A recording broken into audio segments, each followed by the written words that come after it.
Hello, hello, ladies and gentlemen. I'm Dr. Ken Berry, family physician, and I hope to be joined in a few minutes for this Wednesday live at 5 by Dr. Anthony J. He's a PhD researcher, and he actually wrote the book on plastics and other estrogen mimickers in our society, in our environment, in our food, in our kitchen, and what, if anything, you should do about them, what, if anything, you need to do about them. While we're waiting for Dr. J to join, please tell me in the comments, where are you watching from? What city, what state, what country? Say hi so that I know that you're with us. Hey, Holly. Hey, Deborah. All right, you guys jump on.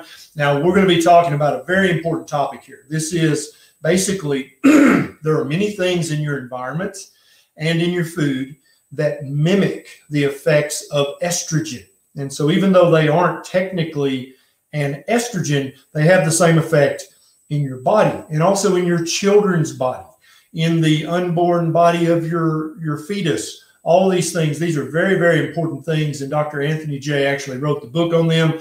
And I'm honored and I'm happy to have him join us. I think Dr. J is ready to join. Let's see if I can get him in. Doc, can you hear me? Oh, yeah. Thanks for having me. There you are. Hey, brother. Good to see you again. How have you been? Yeah, you as well. I've been doing great. Excellent. Are you self-isolating? Yeah, I guess. Mayo Clinic won't even let me go into work, so I have to. They actually converted my lab research area into a COVID response area, so it's definitely not an area I want to be in. Wow. Wow. Well, that's not what we're going to be talking about again. Please don't say the C word again. No one types the C word in the comments, or I'll get in trouble with the YT people. So this is Dr. Anthony J, PhD. Doc, tell us a little bit about yourself, who you are, and why we should care about what you think. Well, yeah, I mean, I'm a researcher, a PhD scientist. I work at the Mayo Clinic. I have a PhD in biochemistry.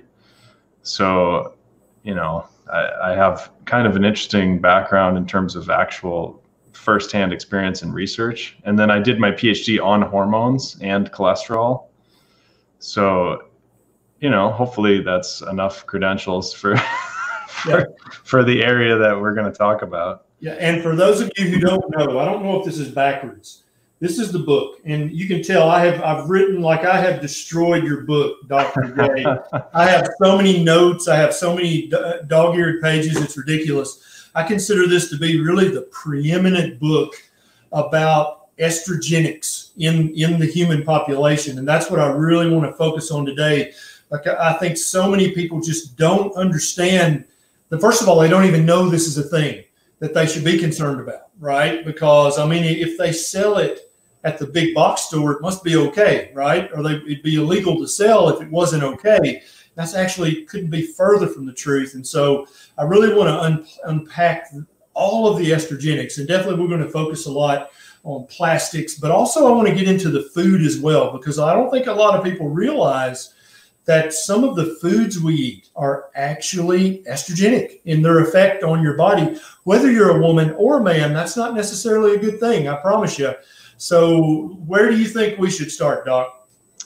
Yeah, I guess, you know, what I generally talk about initially is just the problems arising from these chemicals. And then, of course, that would bring up what the chemicals are and then go great. And then kind of go into what you can do to remove them from your life. But the health problems would probably be the first step. And I mean, the way I like to think about those are related to pregnancy, right? So just imagine some kind of a perversion of pregnancy, because of course, when you have natural pregnancy, your estrogen would go way up in humans and in animals.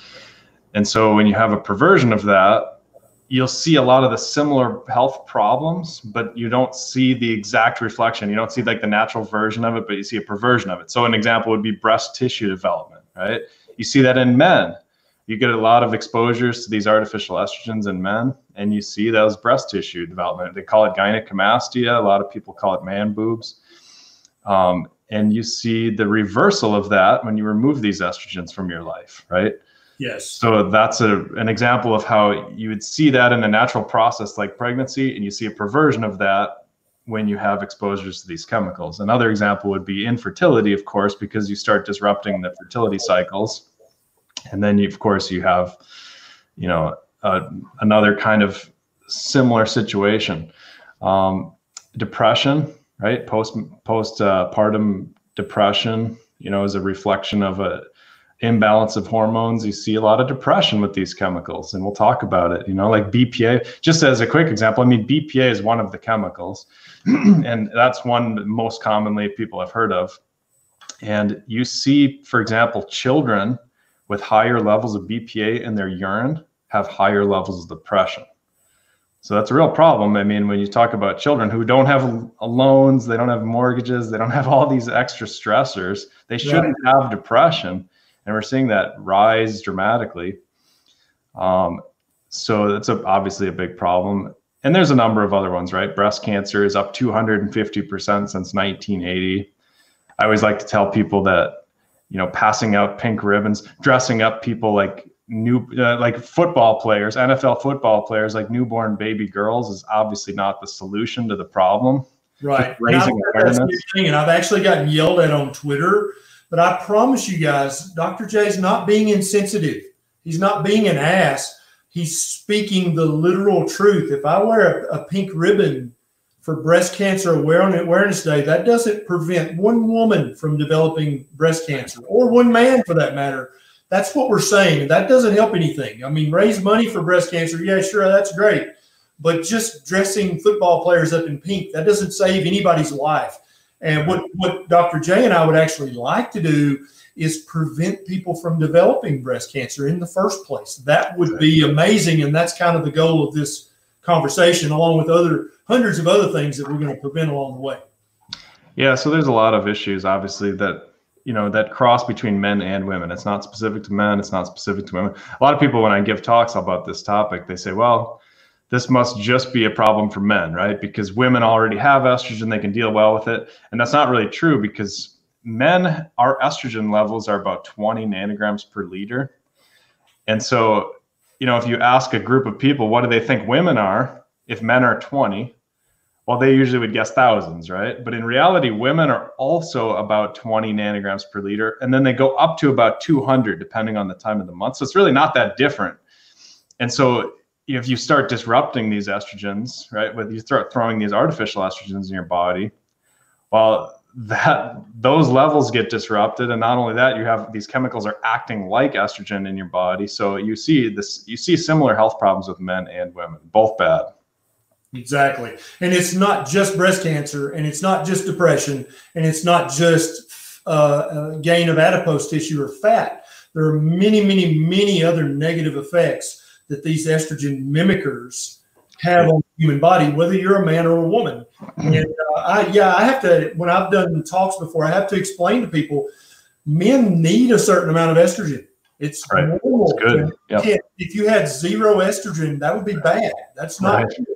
The goal is not to have no estrogen.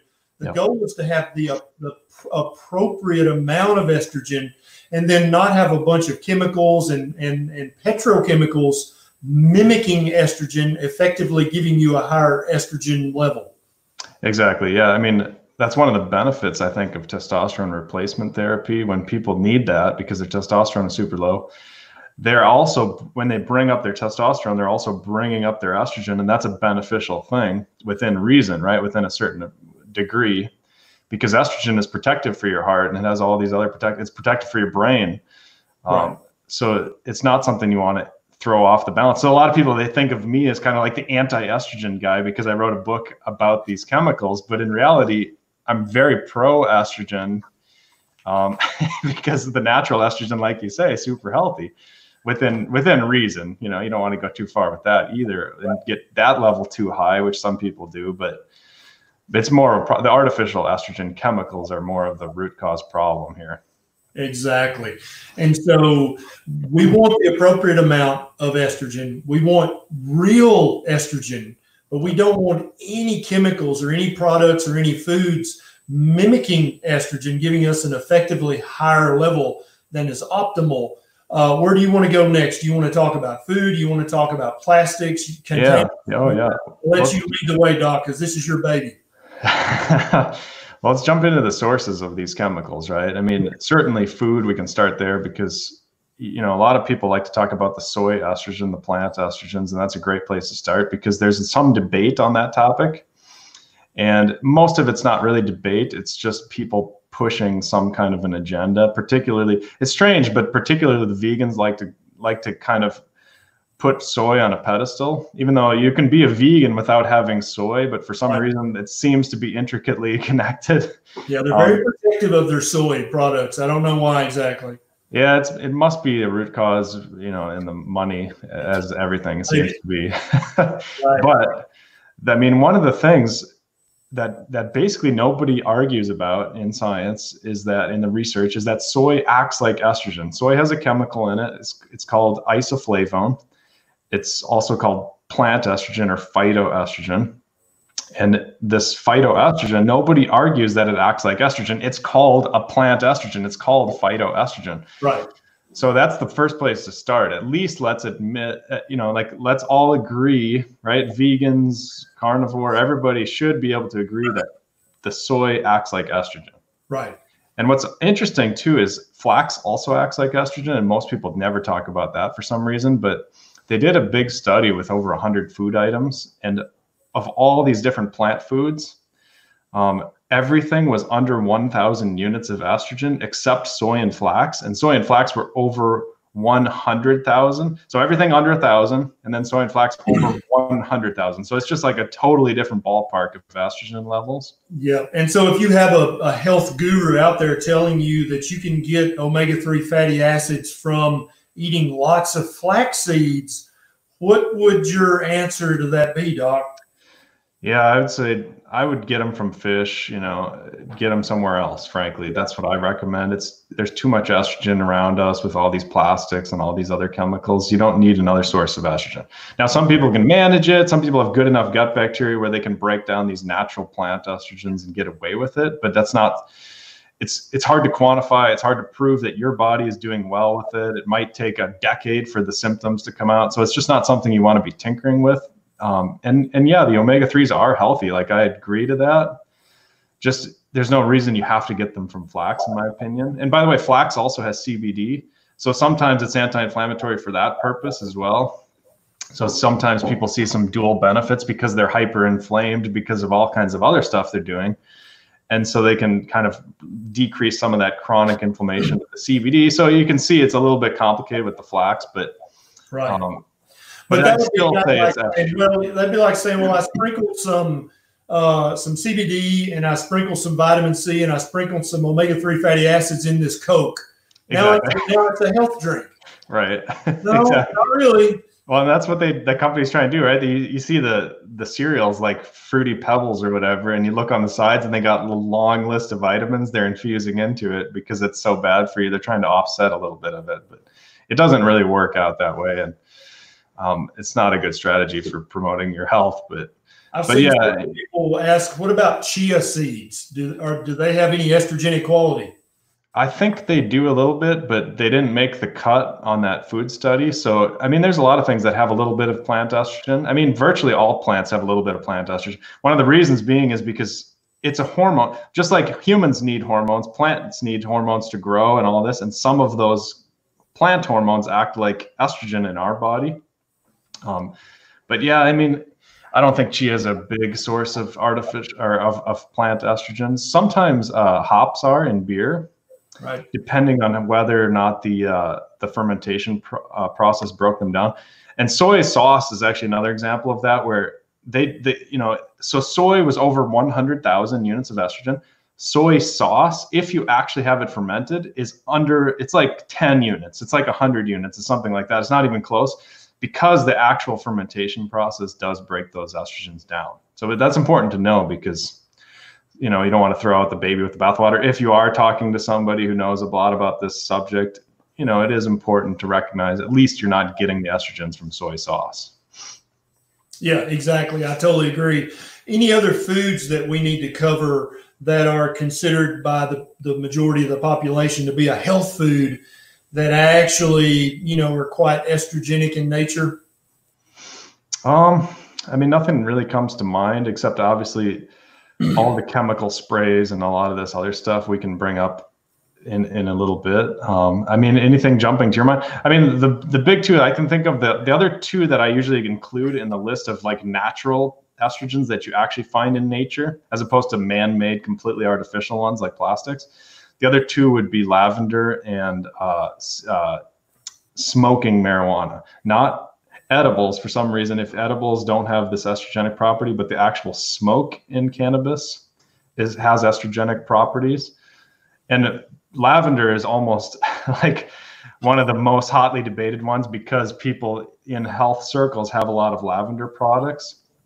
But there's no question. I mean, there's 3 essential oils that I've come across that act like estrogen. One's called Rose Otto, like OTTO. Another one's geranium. And then the other one is lavender. But of those 3, lavender is considered an endocrine disruptor because not only does it act like estrogen, but it throws off your natural estrogen balance. So that one makes me nervous. Again, at least our bodies have seen lavender, they've seen soy, they've seen flax, they've seen some of these natural estrogens. So some people can deal better with, and the other thing about lavender, by the way, is it's anti-inflammatory. So it goes back to that, where you get a little bit of a pro and a con situation. Yeah, but again, I generally avoid it anyway. Yeah, and my wife Nisha is an oily girl. If you know what that means, she really loves her essential oils. Yep. And but she's after we talked about this, Dr. J visited us in Nashville a few months back, and she's going out of her way to not expose baby Beckett to any unnecessary lavender. And I know many women who will slather the bottom of their baby's feet with lavender essential oil to help them sleep better, which it might very well do. But would you consider that somewhat concerning or inappropriate to do that? Yeah, for sure. It's just too risky. It's one of those things that the main argument is that people say, well, my lavender essential oil is better than the ones they used in those studies. And it started in the New England Journal of Medicine. They published a study on babies. They had like 18-month-old children that had breast development. They were starting to go through puberty.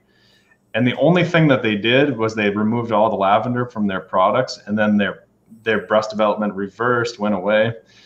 And yeah, that's just a couple of case studies, and they've published other case studies that are exactly like that. But what was really convincing in that particular New England Journal study was they tested lavender essential oil on the estrogen receptor and proved that it activates the estrogen receptor, meaning it acts like estrogen. It acts directly, it binds that receptor. So that's pretty convincing from my perspective as a scientist, because that's the study I would want to see done, as opposed to the actual mechanism. Exactly. So, and they've been doing more research that's not even published that I've seen that's real similar. And they've done it with multiple different brands of essential oils, and 100% pure essential oil. So the argument that like my essential oil doesn't act like estrogen, but these ones that they studied does, is a little bit flaky. You can almost use that for any study to kind of negate the effects of any study and say, well, that brand that they tested isn't good. And don't get me wrong, guys, I'm definitely not anti-essential oil. I don't think a drop of lavender oil in your diffuser to diffuse through the entire house is going to have any negative effect. But slathering your newborn baby boy's feet with lavender to help him sleep better, that's probably a little too much lavender for your baby boy or baby girl. Now, also, I've had several people say I missed something. This video is going to be available on Facebook, on my Facebook page, and on my YouTube channel.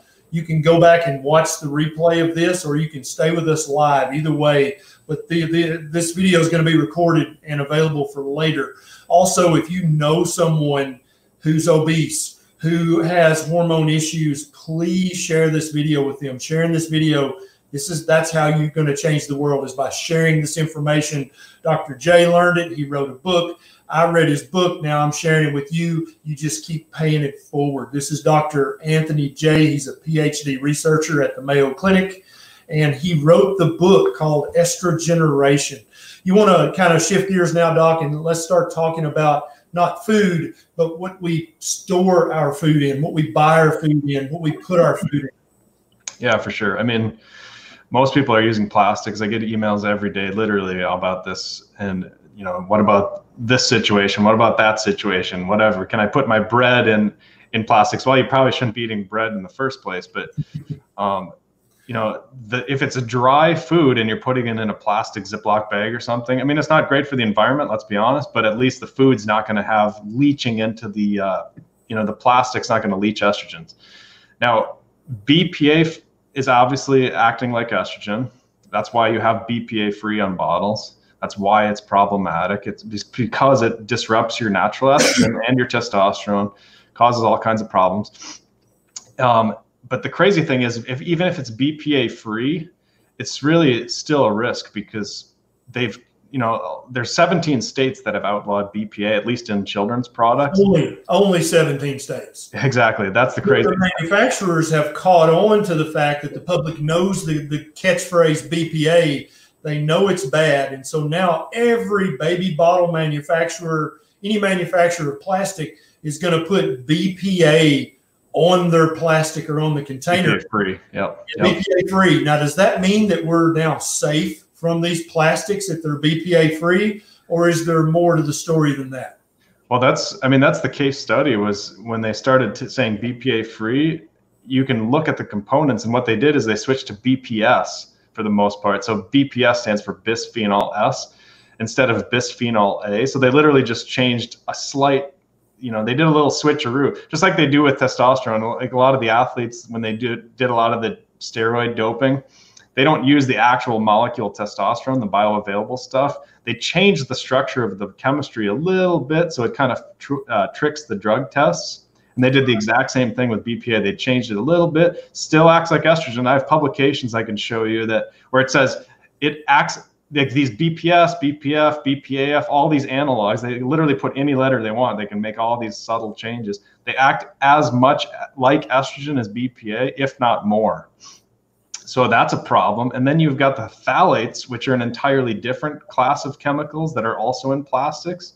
So even if you really got away from those bisphenols, you still end up with phthalates in most of the plastics. And those, again, they're acting like estrogen. It's a whole class of chemicals. So it's complicated because, you know, one scientist will just study one of them, but then the other scientists will say, well, what about these other 9? You know what I mean? And then once they get into your body, they're broken down into 10 other things, and then those all act like estrogen. So it's hard to keep track almost, and it's hard to study, but there's no question they act like estrogen, and they leach into water, they leach into your hot soups and things like that. So anything that's hot, you get a lot more leaching. Anything that's liquid, of course, you're getting leaching, but even water and things like that, you're getting a little bit of leaching. So it adds up in time, and depending on how much you're doing, how many liquids you have in these plastics. You know, I just generally try and avoid them, and at the end of the day, you're always going to get a little bit here and there, and then it's not a big deal. So Amber Joy says, does all BPA-free plastics still contain BPS? No, because a lot of them have phthalates. A lot of them get away from BPS. And then like if you look on the recycling symbol and it has a number 1 on it, that stands for polyethylene terephthalate. And let me give you a little bit of the history, actually, Amber. It's worth it because like we've known since 1920 that BPA acts like estrogen because they studied it as a birth control. They thought it was an effective birth control back then. And then they realized, oh, it forms this plastic. That's even like more appealing because we can make all this money. And so then what they did, the scientists convinced everybody that it doesn't leach at all. So they said, it's okay, we know it acts like estrogen. I mean, we're studying it for birth control, but it's okay, it doesn't act like estrogen. And then, of course, now we've gotten better with our technology. We can actually measure those nanogram levels. That's 10 to the minus 9th grams. We can measure that.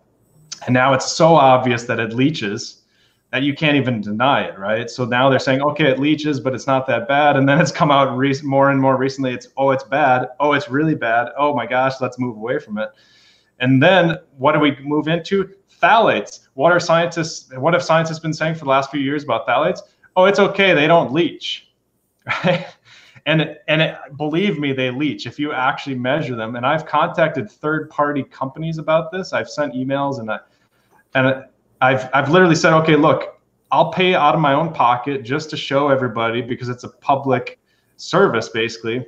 Let me show people how much they leach. And one of the best testing companies in the country sent me back an email. It's like $300 per sample. So I was going to get a bunch of water bottles from like a grocery store, just plastic bottles, and literally send them a bunch of samples. $300 a sample. I said, okay, I'll take a hit. It's going to be real expensive, but it's worth it. BPA, they can measure it down to about 1 nanogram per liter. And that's awesome because our natural estrogen is about 20 nanograms per liter. So I said, okay, thumbs up. Phthalates, they don't measure it. They measure it down to about 100,000 nanograms per liter. Meaning, like, if it's above 100,000, they'll flag it and say, oh, it's got phthalates. But if it's below that, they won't even measure it. So, like, the best testing company in the country isn't even basically flagging phthalates. And believe me, they're all over, and they're definitely in that range that's disrupting our natural estrogen. But if you try and do a third-party test on it, you're not going to get those numbers. You're not going to get the flags. So people are just basically ignoring the leaching right now with phthalates. Gotcha. So let's translate this into some practical advice for mom and dad in the grocery store and in the kitchen. What do you personally avoid, and what do you recommend other people avoid in the way of how we buy our food, our water, our whatever we drink? What recommendations, practical, so that when they go to the grocery tomorrow, because that's still allowed, I think, and they'll know what to avoid and what to actually look for. Yeah, for sure. I mean, number one, glass, Pyrex, things like that. Anything that's a glass storage container, it's far superior to plastic. It lasts longer. It's better for the environment. It's way better for your health. So anytime you can replace the plastic with the glass, just do that. It's that simple. Stainless steel, also really good. Silicone is good if you're doing like mixing with spatulas and all that sort of thing. Don't get plastic spatulas and then you stick them in a hot soup or something. Get silicone. I've looked carefully at the research. I can't find any problems with 100% pure silicone. And I mean, yeah, you can find a little bit of problem here and there with virtually anything, but really it's good. Silicone's good. The other thing I do, and you can probably even see it here because I'm in my kitchen. I installed, that's a little bit messy, and I gotta, can you see that? That's okay. You see that stainless steel water filter down there? That's actually a reverse osmosis pump system. Yep. So most of the reverse osmosis systems, they actually have a plastic storage tank under the sink. And, you know, so they have an awesome filtration, but then they have plastic. So what I ended up finding, I found this one, there's a company called Purify Guru, and I don't have any sponsorships or anything, and I know you don't either with them, but still, it's just got to acknowledge a great company when you see one, and they actually pump the water so you don't have any storage tanks. It's all stainless steel. They do a cotton filter to get the big particles out, and then it's activated charcoal, and then it's reverse osmosis, and then they have a remineralizer to put magnesium and things like that back into the water. So that's what I use to filter your water. But the main thing is, for people on a practical level, you have to have activated charcoal. Like, you can virtually use any water filter and it will get these artificial estrogens out of your water, and they are definitely in your water. The plastic chemicals and the birth control chemicals are all over in the water supply. So you got to get them out. At least use activated charcoal. And sometimes they call it carbon, which isn't totally accurate, but that's what they call it. They're legally allowed to call it that. So sometimes you see like, oh, it's a carbon filter. That's good. Those are good. Gotcha. So the worst possible scenario would be to heat something up in a microwave in a plastic bowl. What about Tupperwares? Tupperware, that's just plastic, right? Yeah, that's plastic with phthalates. Yeah. Yep. And so heating that up in a Tupperware bowl in the microwave is definitely going to cause. And so basically, all the plastics are made out of petroleum. A lot of people aren't aware of that, so I have to say that they're made from oil. It's cheap. Byproduct. It's like the waste product of oil. That's what plastic is made from. Yep. And oil burns at a hot enough temperature. So does plastic. And exactly. So the hotter the plastic is, I think in theory, or maybe in actual proven practice, the more it's going to leach. And so if you have a plastic water bottle that's always been refrigerated, that's never been above room temperature, that's probably not terrible. But if you've got a plastic water bottle that's been on the truck from Arizona and has been at 120 degrees in the back of that truck for 3 days, and then it's, you drink half of it and then let it sit in your car and it sits in the sun all day. Not only are you talking heat, but also ultraviolet radiation. That also breaks down plastic even more. I wouldn't drink that remaining water if I was, literally, I would drink mud puddle water before I would drink that leftover water in a plastic bottle that sit out in the sun all day. Do you kind of agree with that? Yeah, I don't know about the mud puddle, but it depends. But for sure, I avoid it like the plague. Yeah. Yeah. And so if I think that if you're keeping refrigerated things in Tupperware, that's probably not terrible because, you know, I have a large audience, and some of my favorite people aren't really, you know, wealthy. And so if they've got a full stack of Tupperware, I don't think you necessarily have to throw that all away and start over, but never heat anything up, food or liquid, in plastic, ever. Don't drink hot liquids or any liquid above room temperature in plastic or styrofoam, Doc, ever. Would that be your recommendation? Yeah, styrofoam is less of a health problem for humans than these estrogens. It certainly has a little bit of a cancer risk, but it's terrible for the environment. It's worse for the environment because it takes even longer to break down in the oceans and things.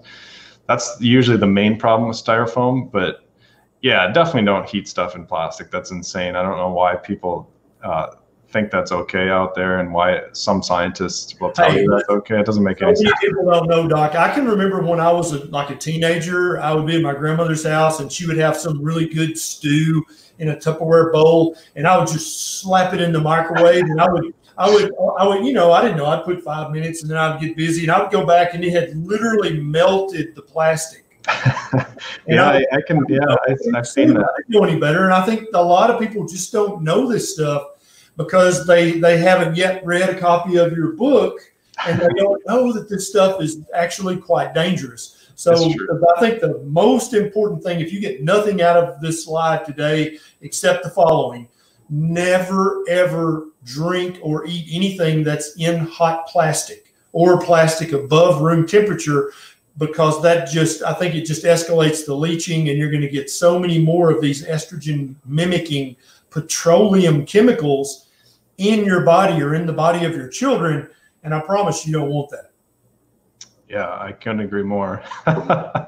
Yeah, I mean, it's like the hand washing thing, right? Like back in the day, we thought, you know, like the surgeons weren't even wearing plastic gloves. I mean, shouldn't say plastic because they're using nitrile, which isn't plastic, but surgeons weren't wearing gloves. They didn't have any kind of sterile technique. Now we would think that's completely absurd, right? If you saw a surgeon in there, just like dirt on his hands, he's in digging around, taking out somebody's appendix. Craziness, right? That's how people like Dr. Berry and myself see this situation, because I mean, it's not as immediate. You don't get sepsis, you don't get a bacterial infection, so it's not an immediate problem. It takes oftentimes years to develop, maybe even decades, but it's still a problem. It's just as real. It's just as expensive to the healthcare system. So you want to avoid that. And ironically, another petroleum product that's also acting like estrogen is called parabens. Like there's a whole class of parabens, like methylparaben, propylparaben, butylparaben, and they also sneak those into the personal care products. And actually, let me give you another class of petroleum chemicals as well, and they're called benzophenones, also called oxybenzone. If you look on your sunscreen labels, oftentimes they have oxybenzone, also made from petroleum, so it's real cheap to make. And they just did a study. We can swing back to parabens in a minute, but they just did a study on these oxybenzones. Just this past year, they finally did a study. And they just literally covered somebody in sunscreen. They lathered somebody up in sunscreen one time. 7 days later, their blood levels of oxybenzone, again, which is an estrogen, which disrupts your natural hormones, that oxybenzone was above the government's own recommended safety limit 7 days later after that one application of sunscreen. So another practical tip: don't get those cheap sunscreens. I mean, you're a lot better just wearing clothes, you know, if you can't afford zinc. God forbid, wear a hat and a long sleeve shirt. Okay, right. You can't afford to get sunscreen. I've got a 3 quick but good questions. What about the PVC plumbing in my house?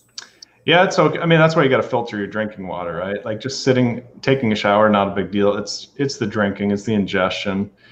Unless you have like a super high risk of breast cancer or something like that, and you want to get really extreme, you know, maybe I personally do it. I filter my whole house. I have a whole house charcoal filter. And I talked to it. There's a scientist he grows 3,000 to 5,000 mice at any given time. And he gave a TED talk, and, you know, somewhat famous scientist. I had lunch with him here at the Mayo Clinic.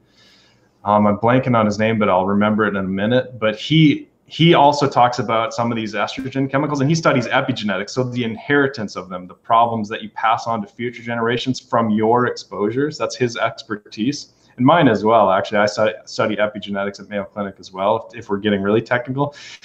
But he sees the world as a lot more pessimistic than I do. He thinks everybody's going to become infertile over the next few generations because that's what he sees in his animal studies.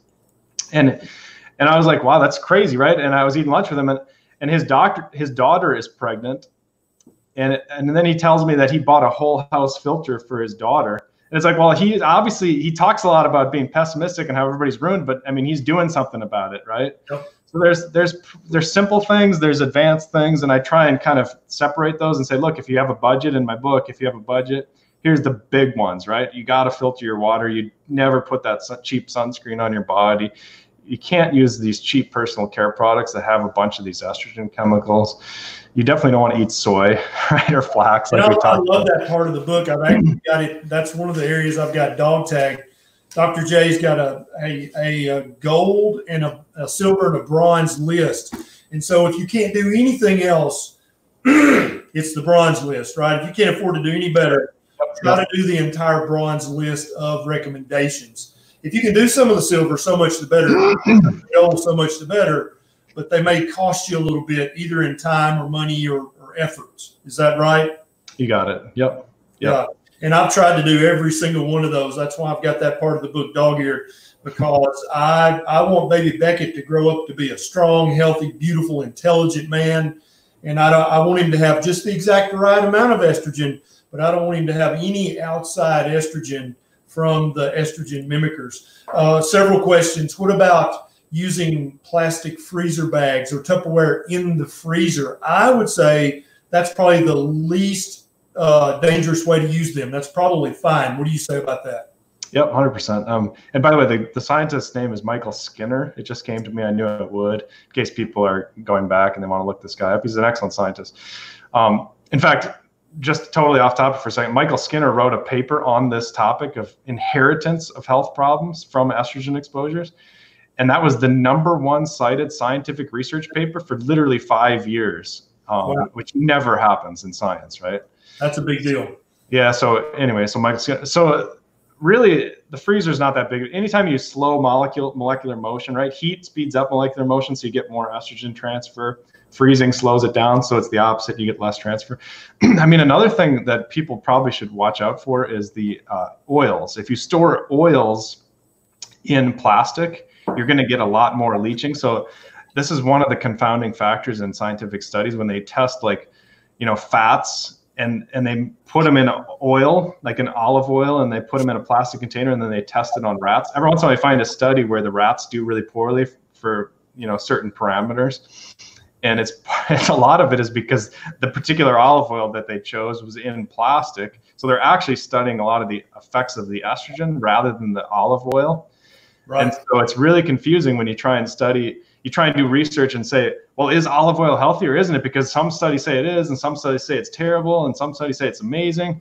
It gets really messy, and a lot of that is these estrogens from these oils. And by the way, canola oil and all these seed oils are terrible. So that also adds a layer of complexity that, because there's legitimate seed oils that are hyper processed that are really problematic.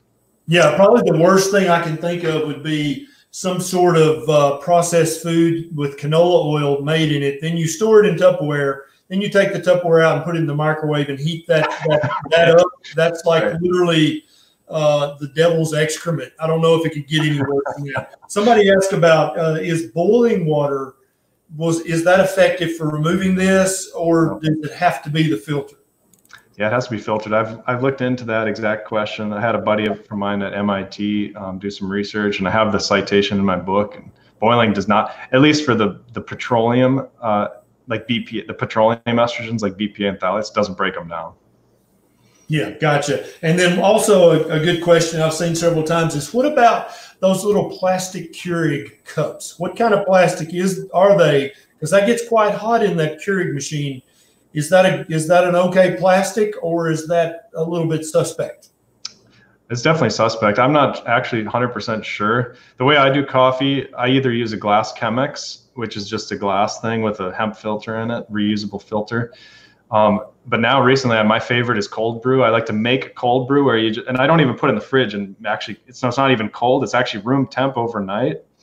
I ground a whole pound of coffee, put it in a big glass jar overnight, fill it with water, and then I filter it out the next day and actually heat those in the morning. So all week, it lasts me about a week. I'll just take out a little shot of it, put it in the microwave, heat it up quick. And then I actually have hot cold brew, right? They call it hot press. Here lately, I've been drinking half cold brew and half Topo Chico, and over ice, and I call it coffee cola because it literally is coffee cola. It's delicious. I freaking love that stuff. That's what I'm drinking right now. Let's see. Someone asked about petroleum jelly, and this is something I've been worried about this for a minute, and I actually have looked into it. What would you say? And this is a little bit off the topic of plastics, but not too far. Actually, petroleum jelly is not too far removed from a plastic. Yeah, that's a super interesting question. Well, what have you found in your research? Because I've never actually looked into it. Well, basically, petroleum jelly is a byproduct of the oil manufacturing process. It used to build up on the outside of the oil rigs, and they had some name for it. Like they called it like useless sludge. It was just like, and they would literally have to dig it off of the stuff and throw it out in the weeds.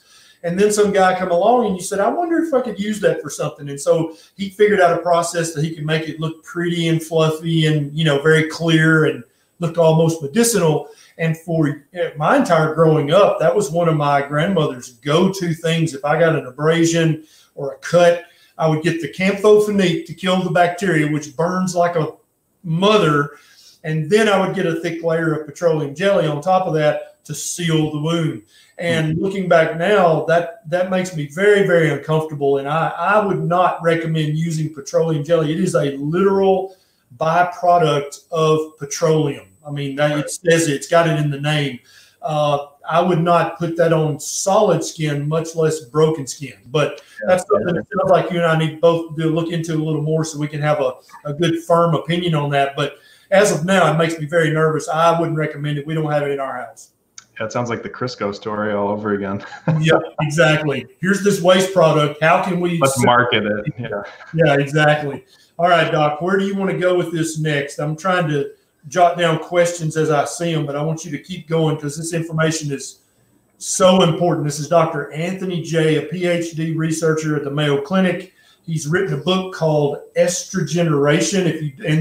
His book and my book both are on Audible. So if you're lazy like me and it's hard to read a book anymore, and then also you don't want to be touching a book that came in the mail, so you can just order it electronically and listen to it with your headphones. And that way, you weren't exposed to any viruses, but also you're getting the great information in this book. That's true. Yeah. Yeah. That Audible experience is quite something when you read the book and all that.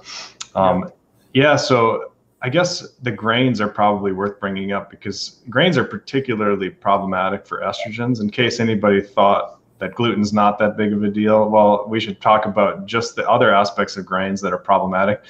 Number one being the pesticides and things that they're spraying on them, the herbicides. Atrazine is one of those. It's the second most used herbicide in North America. And it's completely illegal in Europe because it's so problematic. In fact, one of the reasons it's illegal in Europe, Michael Skinner gave a talk, the scientist I referenced before. He gave a talk in Europe about how problematic some of these chemicals are. And within 2 weeks, they outlawed them over there. And this was like 5 years ago. They're still legal over here in America. So our grains are a lot more saturated with these estrogen chemicals, of course. And so you can look into atrazine. There's even publications talking about male feminization with frogs that are exposed to atrazine. So if you put them in if you have, so again, natural estrogen is about 20 to 200 nanograms per liter. If you put a frog in 200 nanograms per liter of atrazine, it changes a male into a female. So pretty strong evidence. Big deal to me, folks. Sounds like a big deal. I don't know what you think. Yeah, and it's in a lot of the drinking water. So again, filter the drinking water, avoid those grains.